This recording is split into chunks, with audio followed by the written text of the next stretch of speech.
Karena begitu ada dendam, di situ pasti ada kebencian.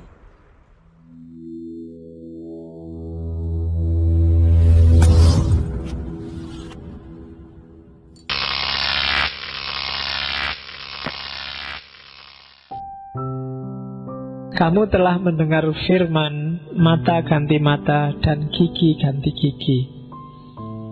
Tetapi aku berkata padamu, janganlah kamu melawan orang yang berbuat jahat kepadamu. Ini yang paling terkenal. Melainkan siapapun yang menampar pipi kananmu, berilah juga kepadanya pipi kirimu. Dan kepada orang yang hendak mengadukan engkau karena mengingini bajumu, serahkanlah juga jubahmu. Dan siapapun yang memaksa engkau berjalan sejauh 1 mil, berjalanlah bersama dia sejauh 2 mil. Berilah kepada orang yang meminta kepadamu, dan janganlah menolak orang yang mau meminjam daripadamu.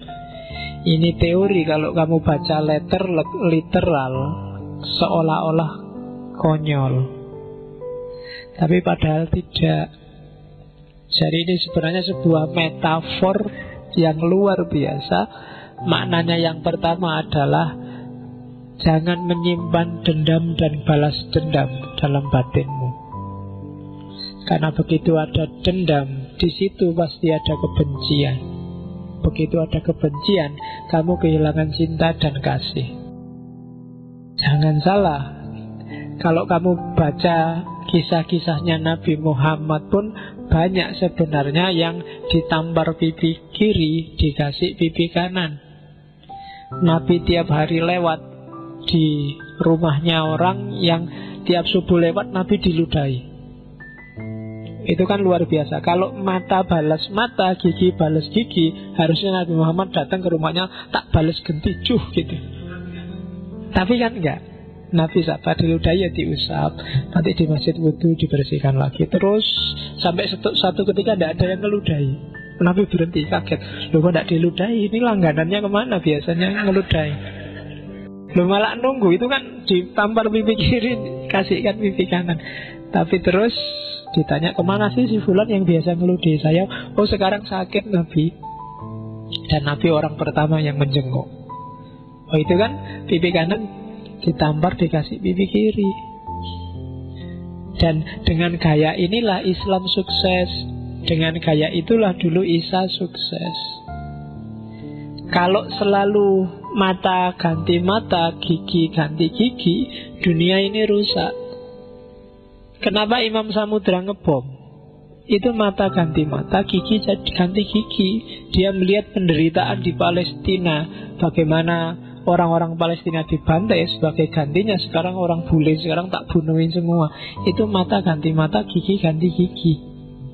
Kalau peradaban manusia dibangun dengan basis ini, ya dunia rusak, tidak naik kelas kita.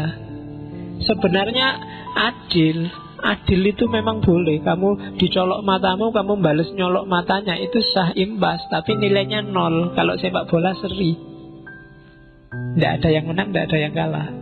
Kalau seri, derajatmu sama dengan derajatnya yang tadi nyolok. Kalau kamu ditampar pipi kiri dan balas nampar pipi kirinya dia, skornya seri. Kamu tidak lebih baik dari dia, podo wae. Jadi filosofinya di situ.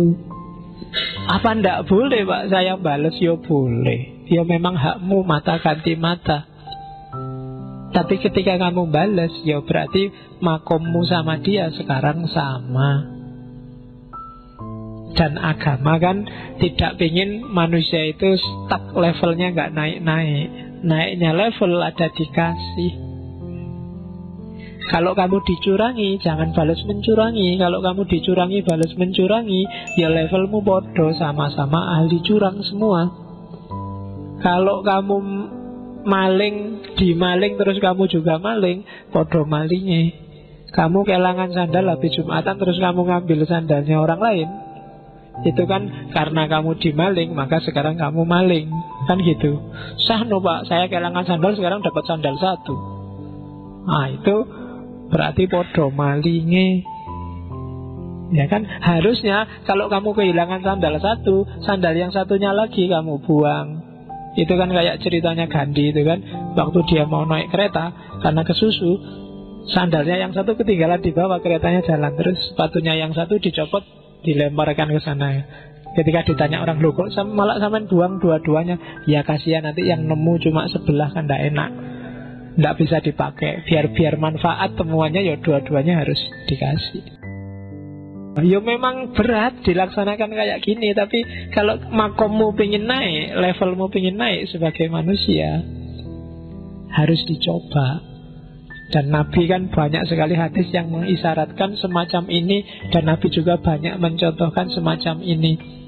Kalau mata balas mata, gigi balas gigi, begitu Fathul Mekah yang dibunuh pertama adalah Abu Sufyan. Tapi kan enggak, Nabi malah bilang, barang siapa berlindung di rumahnya Abu Sufyan, dia termasuk yang selamat, terlindungi. Oh, itu ditampar pipi kiri, dibalas dikasih pipi kanan. Oke, jadi itu teori kasih yang kedua.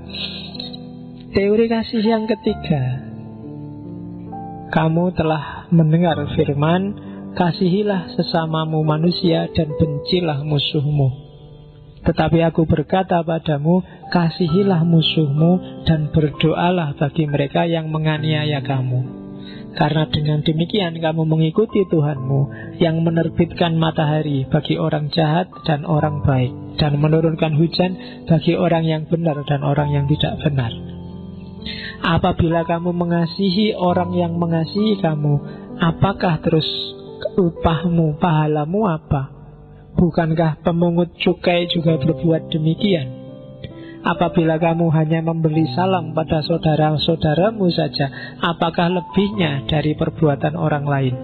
Bukankah orang yang tidak mengenal Allah pun berbuat demikian? Jadi, kalau kamu hanya sayang pada orang yang sayang padamu, bedanya apa kamu dengan orang lain? Bedanya apa dengan orang dagang? Jadi kasihilah semua orang, zaliman au mazluman, dia yang mendukungmu atau menyusahkanmu. Bagi orang yang mendukungmu, berterima kasihlah. Bagi orang yang menyusahkanmu, kasihilah dan berdoalah, biar mereka jadi beres. Kayak Nabi Muhammad waktu dilempari, waktu di Taif, Jibril aja sampai tersinggung, sampai datang ke Nabi. Nabi, kalau mau tak balik sekarang tanah Taif, orang yang di atas bumi semua akan ada di bawah bumi detik ini juga. Itu kalau kalian kan mesti sip itu, tambah lagi iya kan? Cuma kan karena Nabi kan tidak begitu. Kalau belum sadar ya didoakan biar sadar. Kalau kamu diserbu dan kamu nyerbu mereka, padha wae. Kalau kamu dikecewakan dan kamu balas mengecewakan mereka, sama saja. Levelmu sama saja. Makanya kalau kamu hanya menyukai dan mengasihi orang yang mengasihi kamu, terus upahmu apa? Pahalamu di mana? Tidak ada. Wong memang orang itu berbuat baik padamu dan kamu berbuat baik padanya. Nggak ada kelebihan apapun. Kelebihan itu orang yang tidak suka padamu berbuat jahat padamu dan kamu tetap berbuat baik padanya. Baru disebut kamu lebih utama dari dia. Kamu punya pahala lebih dari dia, itu baru kamu lebih.